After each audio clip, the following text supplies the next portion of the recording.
¿Es posible elegir el sexo de nuestros hijos? ¿Cómo hacerlo? Quédate, aquí te lo explicamos.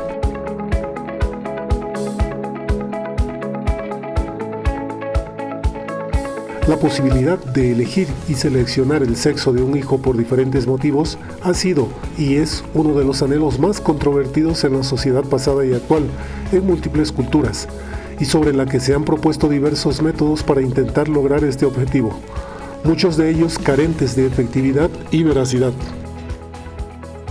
Pero ¿cómo se determina el sexo de un hijo de modo natural? El sexo cromosómico o sexo genético de cada hijo se determina en el momento de la fecundación, como producto de la combinación de los cromosomas sexuales presentes en el ovocito y en el espermatozoide. El ovocito solo posee el cromosoma sexual X, en cambio el espermatozoide puede poseer el cromosoma sexual X o el Y.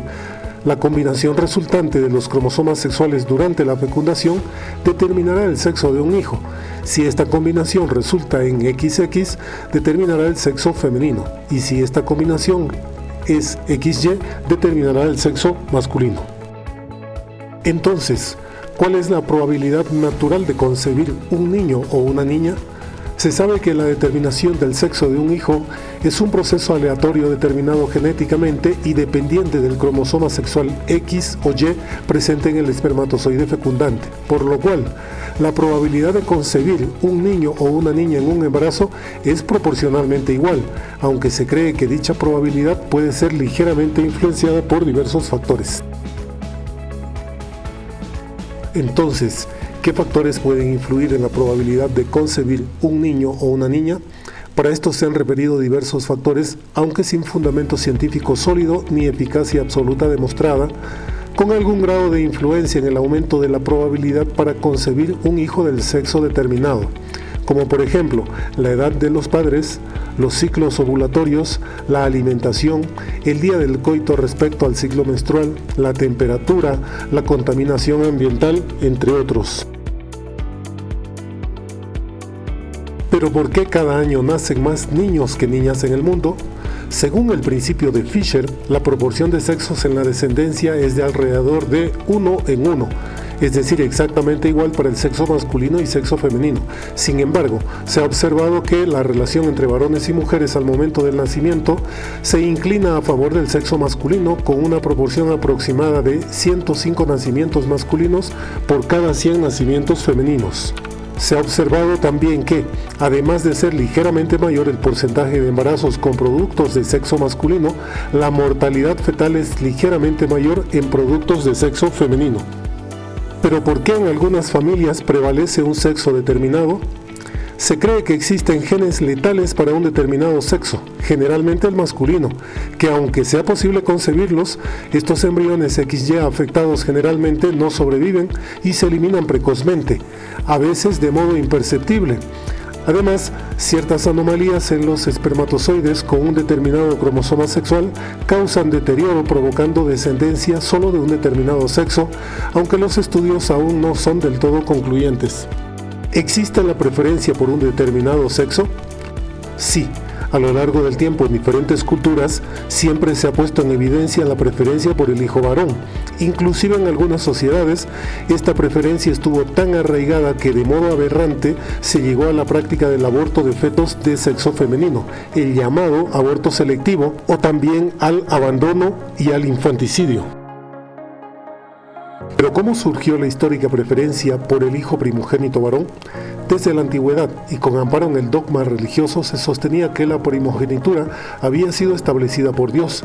De ahí que al hijo primogénito se le atribuía un gran valor y preeminencia en la familia, y por mucho tiempo se mantuvo como la elección preferida, el hijo primogénito varón.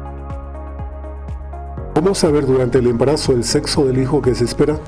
La curiosidad y el deseo por saber el sexo del hijo que se espera es muy frecuente y se remonta a los tiempos históricos.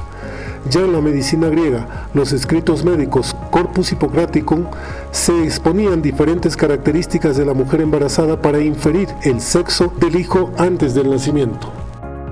Entonces, ¿cómo se determinaba o infería antiguamente el sexo del hijo esperado desde la etapa prenatal? Era en base a la observación de algunas características en la mujer embarazada que se trataba de inferir el sexo del descendiente esperado. Por ejemplo, la posición de los pechos de una mujer y del pezón, pues se creía que si los pechos se dirigían hacia abajo, ésta gestaba a un hijo varón, y si se dirigían hacia arriba, ésta gestaba a una hija mujer. Además, la redondez abdominal o de la barriga de la embarazada. Se creía que un abdomen puntiagudo gestaba a un hijo varón y que un abdomen redondo y aplanado gestaba a una hija mujer, así como otras creencias menos conocidas.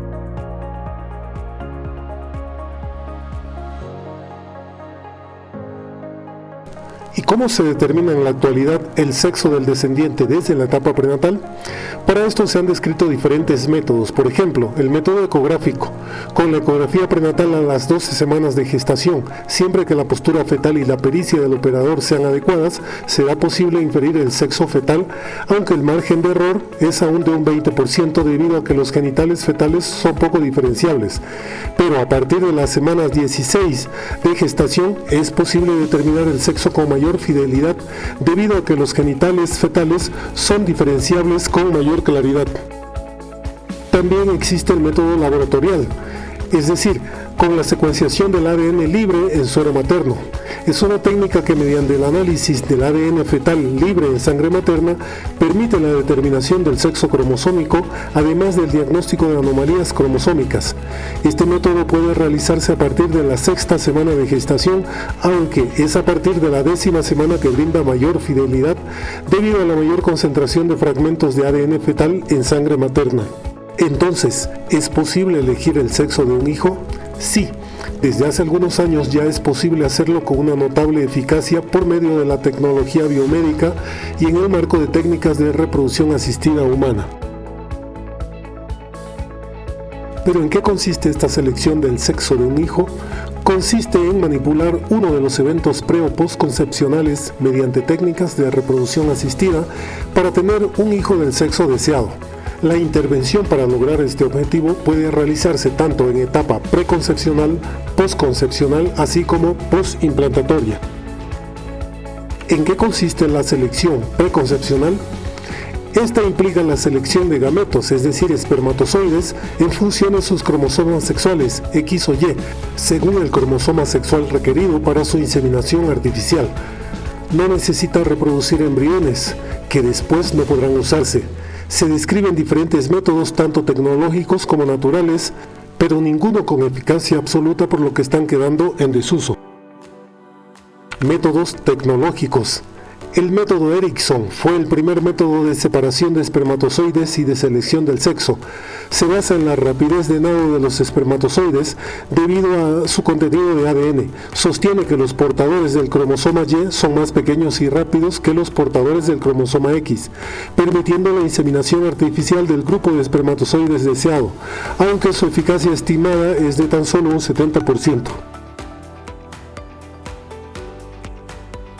Otro método es la técnica microsor. Consiste en la clasificación y separación de los espermatozoides mediante citometría de flujo o técnica microsor, en base a sus diferencias cromosómicas. El cromosoma Y es mucho más liviano que el cromosoma X.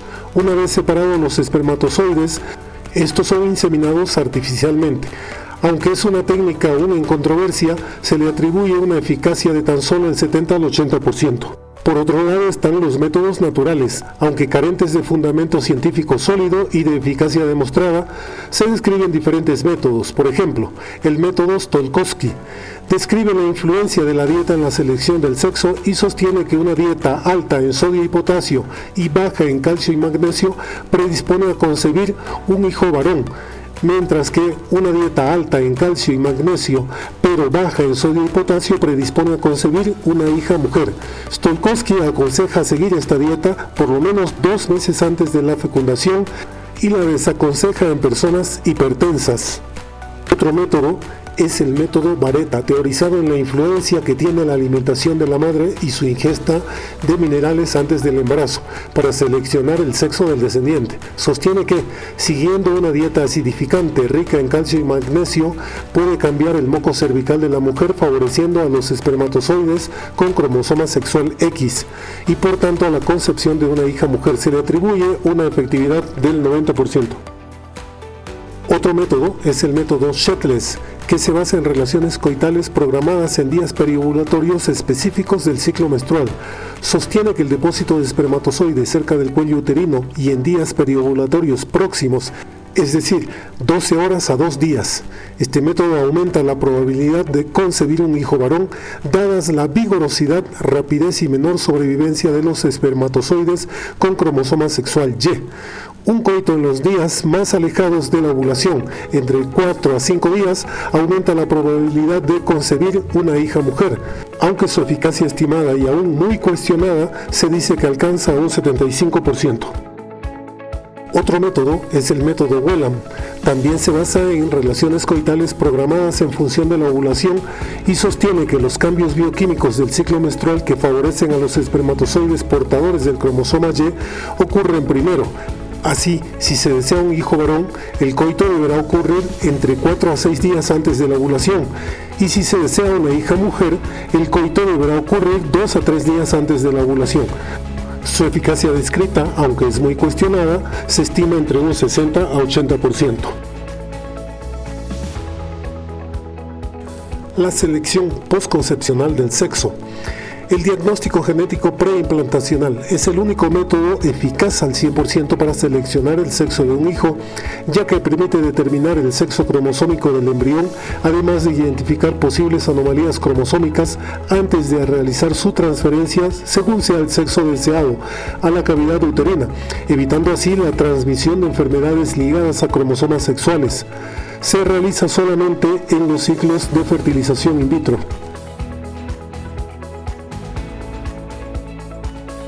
La selección del sexo postimplantatoria se basa en la interrupción del embarazo en el caso de un producto del sexo no deseado tras la determinación de su sexo cromosómico.